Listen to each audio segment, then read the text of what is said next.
The cockpit was a tomb of humming electronics and recycled air, a fragile metal shell suspended 30,000 feet above the jagged, unforgiving teeth of the Hindu Kush. Captain Ava Reaper Rostova's world was a bubble of focused calm, her eyes constantly scanning the green glow of her instruments and the endless, sun-bleached brown of the mountains below. Her right hand rested lightly on the control stick, her left on the twin throttles of the A-10C Thunderbolt II, the Warthog. It was an ugly, beautiful beast, built around a cannon that fired depleted uranium rounds, a plane designed for one brutal, simple purpose: to save lives by taking them. The mission was a simple combat air patrol, a show of presence over a known infiltration route. Boring. The kind of mission where your mind could wander, where you had to fight to stay sharp. Eva's WSO, Captain Ben Cujo Jones, was quietly humming some classic rock tune in the back seat. The silence was about to shatter. It started as a faint, distorted crackle in her headset, a voice breaking through the standard command frequency. It was a voice stripped of all military composure, tight with a fear that was palpable even through the static. Any station, this is Guardian. We are under heavy fire, taking casualties. Request immediate close air support. Immediate! Eva's body went rigid. Her gloved fingers tightened on the stick. Every sense sharpened. She keyed her mic, her own voice a forced, steady calm, a rock thrown into the churning waters of that panic. Guardian, this is Reaper A-10C. I am reading you Lima Charlie. State your location and situation. Over. The JTAC's voice, a young man named Sergeant Miller, according to the pre-flight brief, came back, gulping air between words. Reaper, grid is standby. Grid 42S, NB 18732 87345. We are 6 souls. 1 critical, shrapnel to the abdomen. We are pinned down in a wadi. Enemy force, platoon strength, in the high ground on both sides. They have RPKs, RPGs. They are flanking us. We cannot break contact. I say again, we cannot break contact. Eva's eyes were already on the moving map display, her brain processing the information with a cold, tactical speed. The wadi was a deep, serpentine canyon, a natural death trap. The enemy held the high ground. It was a textbook ambush. Her A-10 was armed with a full load of 30mm for the GAU-8 cannon, a pair of Maverick missiles, and a pod of Hydra rockets. Plenty of firepower. Nowhere to put it. Guardian, Reaper, I am 10 minutes out. I need you to mark your position. What is your marking capability? Over. Smoke. We have smoke, Reaper. But the wind in this canyon, it's swirling. It might not hold. And if we pop smoke, they're snipers. The sentence didn't need to be finished. Marking their position was a double-edged sword, a desperate gamble. Understood, Guardian. Stand by. She turned her head slightly, as if Cujo in the back seat could see her. You get all that? Loud and clear.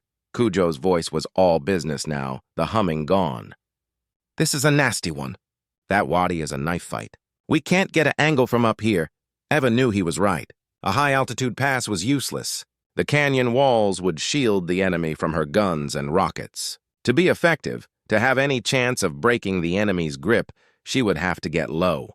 Danger close was an understatement. She would have to get intimate. The kind of low that made veteran pilots sweat. The kind of low her father, a proud Soviet general from a different era, had once told her was impossible. His ghost seemed to lean in from the thin, cold air outside the canopy, whispering a warning in Russian from her childhood.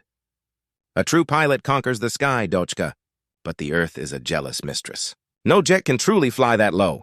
The ground always wins. She pushed the memory away. It was just physics and fear. Right now, Sergeant Miller and his 5 souls were the only physics that mattered. She pushed the throttles forward, feeling the twin turbofans respond with a deeper, throatier roar. The nose of the Warthog dipped, beginning its swift, descending arc towards a patch of mountainous terrain that was about to become a proving ground. The memory hit her not as a gentle recollection, but as a physical sensation, a cold weight in her stomach that had nothing to do with the A-10's descent. It was the smell of old leather and pipe tobacco, the feel of a thick woolen rug under her small knees. She was 7 years old again, in her father's private study, a sanctuary forbidden to everyone but her. The room was a monument to a life of service dominated by a massive oak desk. On it, perfectly centered, sat a detailed model of a MiG-21, its silver paint gleaming under the lamplight. Her father, General Arkady Rostov, was a mountain of a man. His uniform always impeccably pressed, his bearing rigid even in the comfort of his home. He pointed a thick, scarred finger at the model fighter jet. "The sky, Eva," he said, his voice a low rumble that vibrated in her small chest. "A pilot's true domain is the sky. Up there you are a falcon. You see all. You strike with precision." He lifted the model, his hands, surprisingly gentle, cradling the fragile wings. "But you must always respect the Earth. It is jealous. It calls to the metal in your bones." He set the MiG down and looked at her, his dark, serious eyes holding hers. "There is a line, Adochka." "A line between courage and foolishness. Men will tell you to push lower, to dare the mountains. They sit in safe offices. They do not hear the rocks singing to your wings." He leaned forward, his voice dropping to a near whisper, making the lesson a sacred secret. "Remember this. No jet, not the fastest MiG, not the strongest Sukhoi, can truly master the ground. To fly too low is to marry the mountain. And the mountain," he tapped the desk for emphasis, "always claims its bride." Back in the cockpit, the Hindu Kush mountains were no longer a model. They were a brutal reality rushing up to meet her. The warning siren began its insistent, piercing wail. "Whoop, whoop, terrain, pull up! Whoop, whoop, terrain!" The sound was a digital scream, the very embodiment of her father's warning. The altimeter spun down, the numbers a blur of decreasing altitude. 5,000 feet, 4,000. The jagged, rocky spines of the mountains looked close enough to touch. "Eva!" Cujo's voice was tight in her headset, a controlled calm fighting against the primal fear the siren was meant to instill. "The descent rate is way outside the envelope. We're coming in too hot, too steep." She didn't answer immediately. Her eyes were fixed ahead, calculating, her mind blocking out the ghost of her father and the screaming alarm. She was visualizing the path, a virtual tunnel through the rock. She saw the entrance to the wadi, a narrow gash in the earth. She saw the winding path she would have to follow. It was a thread, and she was a needle. "Guardian, Reaper," she said, her voice miraculously steady, a rock in the storm of noise and fear. "I am commencing my run. I need that smoke now. Acknowledge." There was a burst of static. Then Miller's voice, breathless. "Acknowledged, Reaper. Popping smoke now. For God's sake, make it count." A tiny, distant plume of brilliant orange bloomed far below, a fragile flower in a vast field of stone. It was their lives, condensed into a single, desperate signal. It was everything. She saw the enemy positions now, tiny muzzle flashes winking from the ridges on either side of the smoke like malevolent fireflies. They were shooting down into the wadi. They had no idea she was coming. They thought the sky was empty. She took one last, deep breath, the oxygen cool in her lungs. The memory of her father's face, stern and certain, flashed once more behind her eyes. The mountain always claims its bride. She pushed the stick forward. The nose of the warthog dropped again, aiming directly for the canyon's mouth. The siren's wail became a constant, shrieking backdrop. The rocks were no longer below her.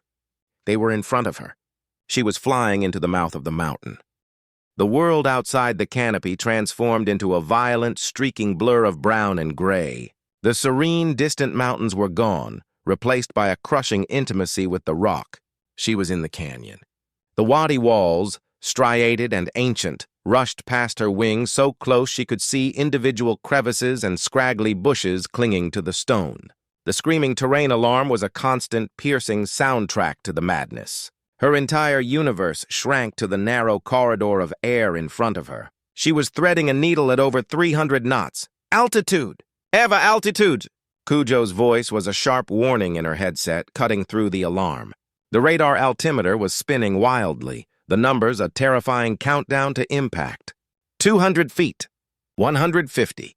The A-10, built like a flying tank, was not designed for this. It was a sledgehammer, and she was using it for microsurgery. Her focus was absolute. Her hands on the controls were not her own. They were extensions of the aircraft itself, making tiny, instinctive corrections. A slight bank to the left to follow the curve of the wadi. A minute adjustment of the throttles to control her sink rate. The G-force pressed her into her seat, a heavy, constant weight. She could feel the turbulence from the canyon walls, the air buffeting the sturdy frame of the Warthog. Then she saw it. The orange smoke. It was not a distant marker anymore. It was a thick, choking cloud directly ahead, trapped in the confines of the ravine. And surrounding it, she saw the tiny helmeted figures of Guardian's team pressed against the base of the canyon wall. They were so close. Too close. Reaper, Guardian! The smoke is our position! Enemy on both ridges! They're everywhere! She saw the muzzle flashes now, not as distant winks, but as bright, sharp tongues of fire from the rocks above. Tracers streaked down into the wadi, kicking up geysers of dust around the huddled soldiers. They were pouring fire down from both sides. A standard gun run would be useless. She would have to fly directly between the enemy positions, a turkey in a shooting gallery, and fire her cannon laterally. It was a maneuver that existed nowhere in any training manual. Guardian Reaper. Final attack heading. Keep your heads down. I say again, get down. She didn't wait for a response. This was it. The point of no return. She leveled the wings, centering the orange smoke in her canopy. The targeting pipper on her HUD swam, then steadied as she lined up on the eastern ridge. The enemy was so close she could almost see them. Her thumb hovered over the red trigger on her control stick. The ghost of her father was silent now. There was no room for memory, for doubt. There was only the mission. The lives below, the 6 souls, the critical casualty, the medic who was down. These were not abstract concepts. They were men. They were her responsibility. Her purpose. The Warthog was more than a jet. In this moment, it was a shield. She was not just challenging her father's dogma. She was defying the very logic of war to fulfill its most sacred tenet. Leave no one behind. Her thumb pressed down. The sound was not just loud. It was a physical force that shook the entire canyon. BRRRT! The GIU-8A Avenger cannon, the Warthog's heart and soul, unleashed its fury. A 5-second burst. The air itself seemed to tear apart. The muzzle flash from the massive gun, mounted just off the center line of the aircraft, lit up the canyon with a strobe-like hellfire. The stream of 30mm depleted uranium rounds, each the size of a soda bottle, walked up the eastern ridge, chewing through rock and enemy positions with apocalyptic force.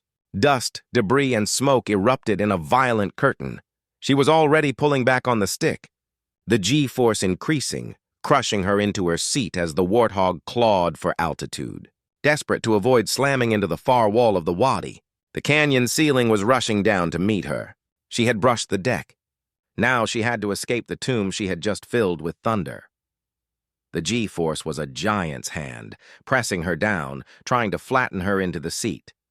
Her vision tunneled, the edges going gray as she fought to keep consciousness. The roar of the engines was a deafening scream, the airframe shuddering violently as the Warthog clawed for the sky, desperate to clear the canyon's lip.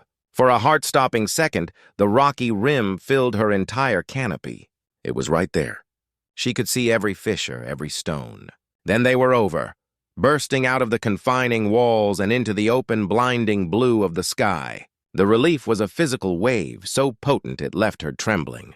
She leveled off, her breath coming in ragged gasps inside her oxygen mask. Silence. Not true silence, for the engines still thrummed and the wind hissed over the canopy. But the absence of the shrieking alarm and the cannon's roar was profound. It was a void waiting to be filled. Her eyes were locked on the radio indicator light, a tiny unblinking red eye. It was the most important thing in the world. That light had to speak. Cujo was silent in the back, knowing better than to break the spell, to jinx the outcome. Then it crackled to life. Not with the desperate, strained voice of before, but with a new sound. It was a different soldier, his voice young and raw with a disbelief that bordered on reverence. Reaper, Guardian, Holy God. There was a pause. The sound of someone struggling to form a professional sentence through sheer, unvarnished shock. Scratch one enemy position. The eastern ridge is gone. They're breaking contact. The fire from the west has stopped. Eva closed her eyes for a full 2 seconds, a luxury she never allowed herself in the cockpit. The tension in her shoulders, a knot she hadn't even registered, began to slowly unravel. Then Sergeant Miller's voice returned, the professional JTAC back in control. But beneath the crisp words was an undercurrent of profound human gratitude. Reaper Guardian Actual, confirm. Enemy is in full retreat. All 6 friendlies are secure. The casualty is stable for now. Another pause. This one heavier, more personal. Reaper, you brushed the deck. I saw your wheels. I've never seen anything like that. You saved our lives. Thank you. The words landed not as a compliment, but as a verdict, a confirmation of a choice that could have just as easily ended in a fireball. She keyed the mic, her voice hoarse. Just doing my job, Guardian. Glad you're all in one piece. She banked the aircraft into a wide, lazy turn, a guardian angel now circling a quiet battlefield. The wadi below was settling, the dust from her cannon fire beginning to drift away on the wind. The orange smoke had dissipated. The shooting had stopped. It was over. The flight back to Bagram Airfield was a quiet, introspective journey. The adrenaline had faded, leaving behind a deep, bone-weary fatigue. The memory of her father's warning returned, but it was different now. The ghost in the cockpit had been exorcised. His words were no longer a prophecy of doom, but a relic of a different time, a different kind of war. He had spoken of the mountain claiming its bride. He was wrong. The mountain had tested her, and she had passed. The A-10, her ugly, beautiful warthog, had not married the mountain. It had tamed it for a few crucial seconds, and in doing so it had brought 6 soldiers home.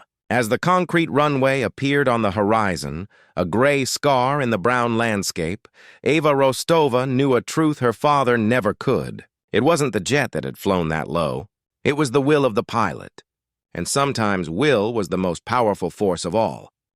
The debriefing room was a sterile, windowless cube, the air thick with the smell of stale coffee and tension. Seated across the metal table from her were 2 men. Major Collins, her squadron commander, a man with a pilot's weary eyes and a permanent frown line etched between his brows, and a full-bird colonel from Wing HQ she didn't recognize, a man whose crisp flight suit looked like it had been surgically attached, his posture radiating a cold, analytical disapproval. The mission data recorder, the black box, sat on the table between them like an accused criminal. Captain Rostova, the colonel began, his voice devoid of warmth. Let's start with your altitude at the commencement of the gun run. The data indicates you descended to 120 feet above ground level. Is that correct? Ava kept her hands folded in her lap, her back straight. That is correct, sir. The tactical situation required a nap of the Earth profile to engage the target. The target being enemy combatants entrenched on a ridge, the colonel stated, tapping a finger on a blown-up satellite image of the wadi. A ridge, I might add, that was approximately 80 feet from the friendly position. Your own rules of engagement state a minimum safe distance of 200 meters for a 30-meter gun run. You were well inside that. Danger close doesn't begin to cover it. Major Collins shifted in his seat. The JTAC's initial report confirms the friendlies were pinned down, Colonel.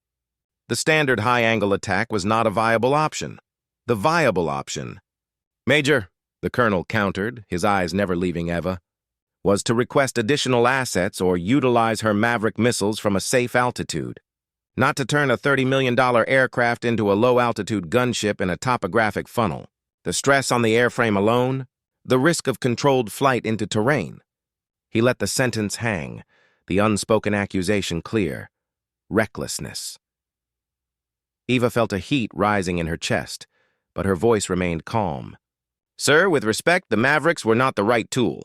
The enemy was too close to the friendlies for their blast radius, and the canyon walls would have masked the laser lock. There were no other assets in the area.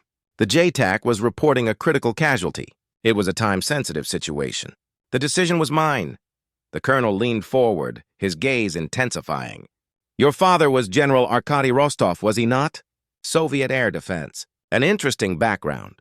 He was known for his aggressive theories on ground attack. Is that where this comes from? A desire to prove something? The question was a low blow, designed to rattle her, to reframe her actions as the product of some deep-seated psychological need rather than tactical necessity. She met his gaze without flinching.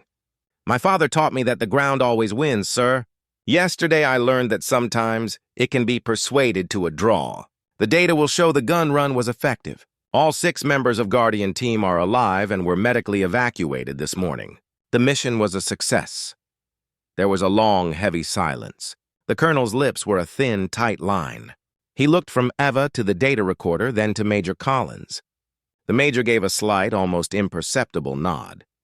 "Your actions, Captain," the colonel said finally, the frost in his voice thawing by a single degree, "were unorthodox. They were, by the book, a court-martial offense. They also saved the lives of 6 American soldiers." He paused, letting the duality of the situation sink in. "The official report will reflect that you exercised extreme tactical initiative in a near-impossible scenario. It will also carry a formal notation concerning the severe deviation from established safety protocols. Do you understand?" Eva nodded. "Perfectly, sir." Dismissed. She stood, her legs feeling strangely weak, and walked out of the room. The hallway outside felt vast and empty. She had not been praised, nor had she been punished. She existed in a nebulous space in between, a pilot who had broken the rules to fulfill the mission's ultimate goal. It was a hollow, unsettling feeling. The victory in the canyon felt distant, replaced by the cold bureaucracy of modern warfare. She had stared down the mountain, but it seemed the real challenge was navigating the paperwork that came after. The summons came a week later, not as another disciplinary meeting, but as a simple request from the Command Chief Master Sergeant. "Captain Rostova, the old man wants to see you." "My office, 1400 hours. The old man was Brigadier General Walsh, the wing commander." Ava's stomach tightened. The colonel from the debrief had clearly escalated the matter. This was it. The official reprimand. The end of her flying days, perhaps. She walked into the chief's office, her posture rigid, her mind already composing her defense. Chief Master Sergeant O'Malley, a grizzled man with a face like a road map of a 30-year career, looked up from his desk. He didn't smile, but his eyes, crinkled at the corners, held a surprising lack of judgment. "Relax, Captain. You're not in trouble. In fact," he said, standing up and grabbing his cover, "you're the guest of honor. Follow me." Puzzled, she fell in step behind him. They didn't head towards the general's main office, but out of the building and across the sun-baked tarmac towards one of the large, hardened aircraft shelters. The chief pushed open a heavy side door, and Ava stepped into the dim, cavernous space and stopped dead.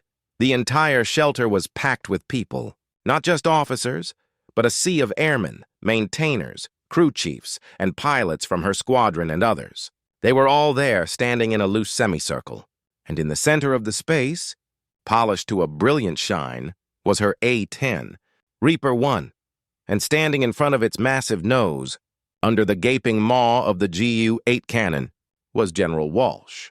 And standing next to him, dressed in clean desert camouflage fatigues, was Sergeant Miller, the JTAC from the Wadi. The room fell silent as she entered. All eyes were on her. Her heart hammered against her ribs.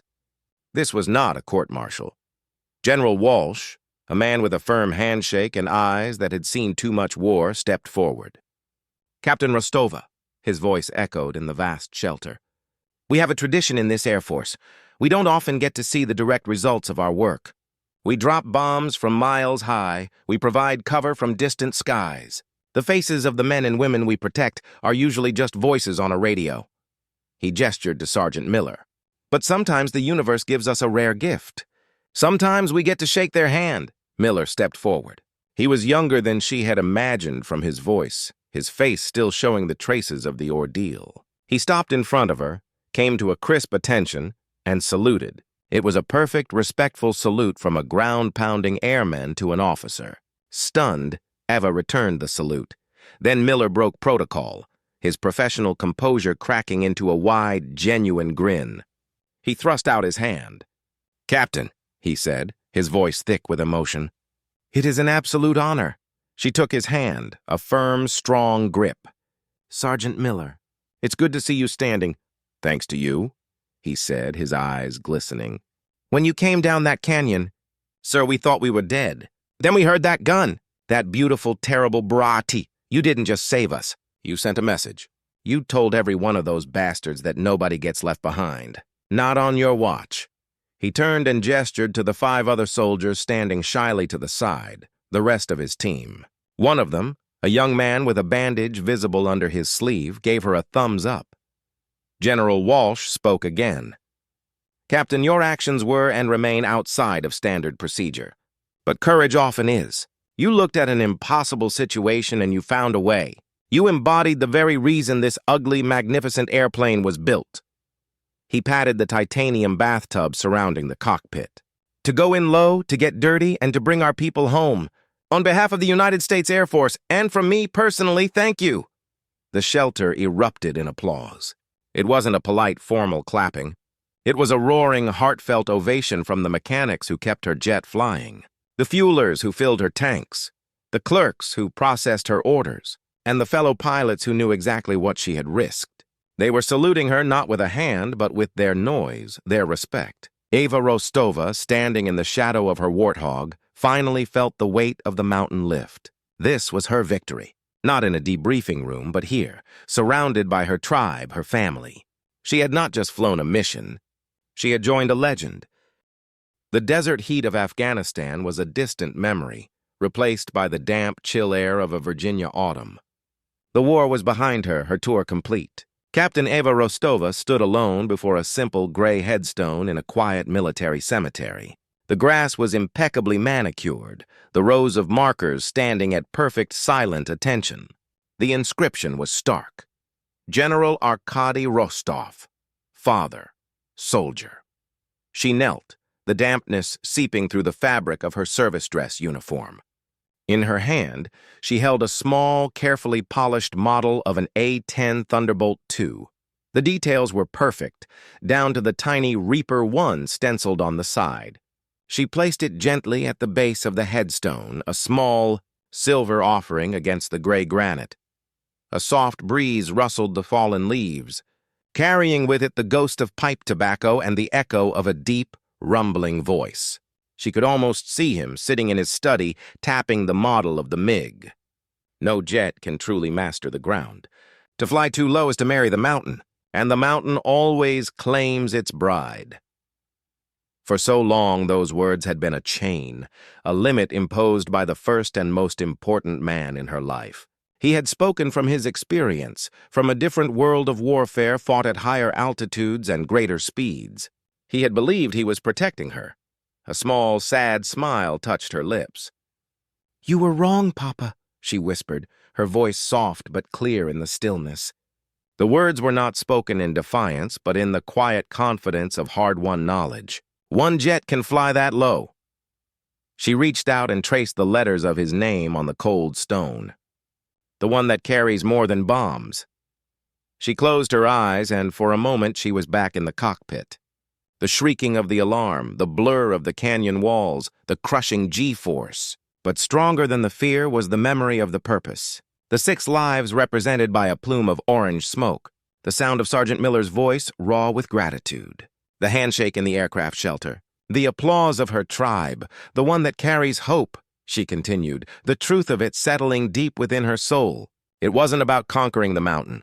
It was about respecting it enough to use its own confines as a weapon. It was about understanding that the machine was only as capable as the will of the person guiding it. Her father had seen the Earth as a jealous mistress.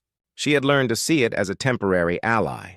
She stood up, her posture straight, the uniform of a United States Air Force officer, a testament to the path she had chosen, a path far from his. But she understood him now more than she ever had. He had taught her the rules so that she would know when and why to break them.